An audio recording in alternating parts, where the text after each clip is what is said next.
ಇನ್ನು ಬಳ್ಳಾರಿ ನಾರಾ ಭರತ್ ರೆಡ್ಡಿ ಬಳ್ಳಾರಿ ವಿಧಾನಸಭಾ ಕ್ಷೇತ್ರದ ಶಾಸಕ, ರೆಡ್ಡಿ ಸಮುದಾಯದ ಪ್ರಭಾವಿ ನಾಯಕರಲ್ಲಿ ಇವರು ಕೂಡ ಒಬ್ರು, ಮತ್ತೆ ಯಂಗ್ ಲೀಡರ್. ಬಳ್ಳಾರಿ ಜಿಲ್ಲೆಯಲ್ಲಿ ಯುವ ನಾಯಕರಾಗಿ ಭಾರಿ ಸದ್ದು ಮಾಡ್ತಾ ಇದ್ದಾರೆ. ಜನಾರ್ದನ ರೆಡ್ಡಿ ರಾಮುಲು ವಿರುದ್ಧ ಸೆಟೆದು ನಿಲ್ಲೋ ತಾಕತ್ತು ಇವರಿಗಿದೆ. ನಾರಾ ಭರತ್ ರೆಡ್ಡಿ ಅವರಿಗೆ, ಸಿಎಂ ಡಿಕೆ ಶಿವಕುಮಾರ್ ಅವರಿಗೆ ಅತ್ಯಾಪ್ತ ಭರತ್ ರೆಡ್ಡಿ.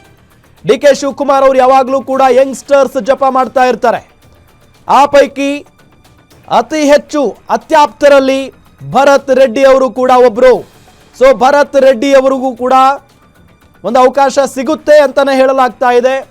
ಸೊ ಆ ನಿಟ್ಟಿನಲ್ಲಿ ಭರತ್ ರೆಡ್ಡಿ ಅವರು ಈ ಬಾರಿ ಮಂತ್ರಿ ಆಗ್ತಾರಾ ಅನ್ನೋ ಪ್ರಶ್ನೆ ಅಂತೂ ಇದ್ದೇ ಇದೆ. ಬಳ್ಳಾರಿ ಅಂತ ಬಂದಾಗ ಅಲ್ಲಿ ಬಹಳಷ್ಟು ಹೆಸರುಗಳು ಕೇಳಿ ಬರ್ತವೆ. ಆ ಪೈಕಿ ಬಹಳ ಯಂಗ್ ಲೀಡರ್, ತೀರಾ ಕಡಿಮೆ ವಯಸ್ಸಿನ ಶಾಸಕ ಅಂತ ಅಂದರೆ ಭರತ್ ರೆಡ್ಡಿ ಅವರು. ಸೊ ಹಾಗಾಗಿ ಭರತ್ ರೆಡ್ಡಿ ಅವರಿಗೆ ಈ ಬಾರಿ ಅವಕಾಶ ಸಿಗುತ್ತೆ ಅಂತ ಹೇಳಲಾಗ್ತಾ ಇದೆ. ಕಾದ್ ನೋಡೋಣ.